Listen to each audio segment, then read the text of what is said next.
একটা YouTube channel ৩০ লক্ষ view কিভাবে শুধু ভাগ্যের জোরে একদমই না এর পেছনে ছিল একটা দারুণ স্ট্র্যাটেজি চলুন আজকের এই বিশ্লেষণে আমরা ঠিক সেটাই ধাপে ধাপে খুলে দেখি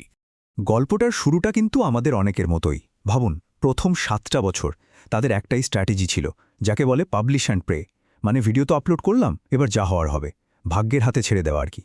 কিন্তু তারপরেই খেলাটা ঘুরে গেল মাত্র ১ বছরের স্মার্ট কাজ আগের পুরো ৭ বছরের খাটুনিকে একসাথে পিছনে ফেলে দিল বিশ্বাস হচ্ছে কিভাবে এটা সম্ভব হলো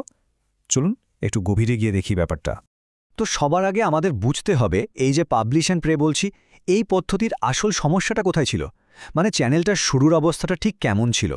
দেখুন অবস্থাটা ছিল বেশ কঠিন কোনো সিস্টেম ছিল না কোনো স্ট্র্যাটেজি ছিল না এসইও বা সার্চ ইঞ্জিন অপটিমাইজেশন যেটা দিয়ে ভিডিও সার্চে ওপরে আসে সে ব্যাপারে কোনো ধারণাই নেই কন্টেন্ট মার্কেটিং প্ল্যান সেটাও নেই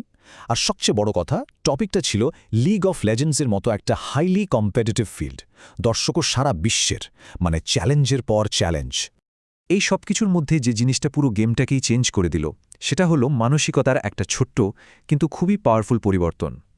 ইউটিউবকে শুধু ভিডিও দেখার জায়গা হিসেবে না ভেবে একটা সার্চ ইঞ্জিন হিসেবে দেখা শুরু করা ঠিক যেমন আমরা গুগলকে দেখি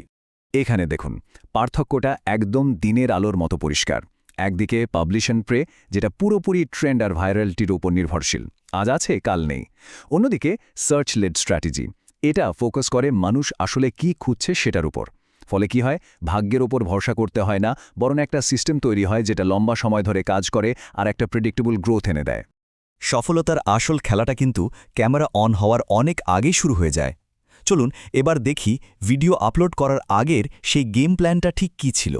এর ভিত্তিটা ছিল কিওয়ার্ড রিসার্চ মানে সহজ কথায় ৩টে ধাপ প্রথমত টিউববাডি বা ভিডাইকিউর মতো টুলস দিয়ে খুঁজে বের করা যে মানুষ ঠিক কী লিখে সার্চ করছে দ্বিতীয়ত সেই সার্চের পেছনের আসল উদ্দেশ্যটা বোঝা তারা কি কিছু শিখতে চায় নাকি মজা করতে আর ৩ নম্বর শুধু একটা শব্দ নিয়ে না ভেবে সম্পর্কিত অনেকগুলো টপিককে একসাথে করা আচ্ছা কিওয়ার্ড তো পাওয়া গেল কিন্তু এরপর আসল কাজ হলো ভিডিওটাকে অপটিমাইজ করা যাতে মানুষ সহজে খুঁজে পায় আর এর জন্য একটা দারুণ চেকলিস্ট ফলো করা হতো এই চেকলিস্টে মেইনলি 4টে জিনিস ছিল ১ এমন একটা টাইটেল যেটা দেখলেই ক্লিক করতে ইচ্ছে করে আর মূল কিওয়ার্ডটা একদম শুরুতে থাকে ২ থাম্বনেলটা হতে হবে থাম্ব স্টপিং মানে স্ক্রোল করতে করতে চোখ আটকে যাবে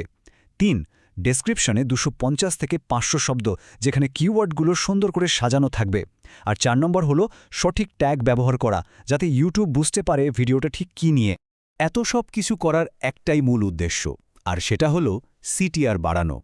সিটিআর মানে ক্লিক থ্রু রেট খুব সহজ ব্যাপার ১০০ জন আপনার ভিডিওর থাম্বনেলটা দেখল তাদের মধ্যে কতজন ক্লিক করল সেটাই হলো সিটিআর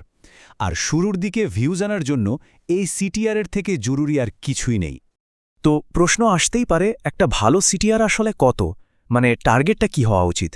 দেখুন ইউটিউব নিজেই বলছে যে বেশিরভাগ চ্যানেলের সিটিআর সাধারণত 2% থেকে 10%-এর মধ্যে থাকে তার মানে কোনো চ্যানেলের সিটিআর যদি এই রেঞ্জের মধ্যে বা এর উপরে থাকে তাহলে বুঝতে হবে যে তারা ঠিক পথেই এগোচ্ছে এটা একটা ভালো বেঞ্চমার্ক তাই না এতক্ষণ তো আমরা স্ট্র্যাটেজি নিয়ে কথা বললাম এবার আসা যাক আসল কথায় রেজাল্ট যখনই পুরো প্ল্যানটাকে কাজে লাগানো হলো তখন ফলাফলটা ঠিক কেমন ছিল চলুন দেখি এই চারটা দেখুন একবার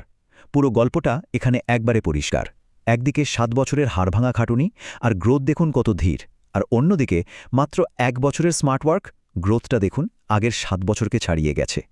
এটাই হলো স্মার্ট কাজের জাদু আর ফলাফল এক কথায় অবিশ্বাস্য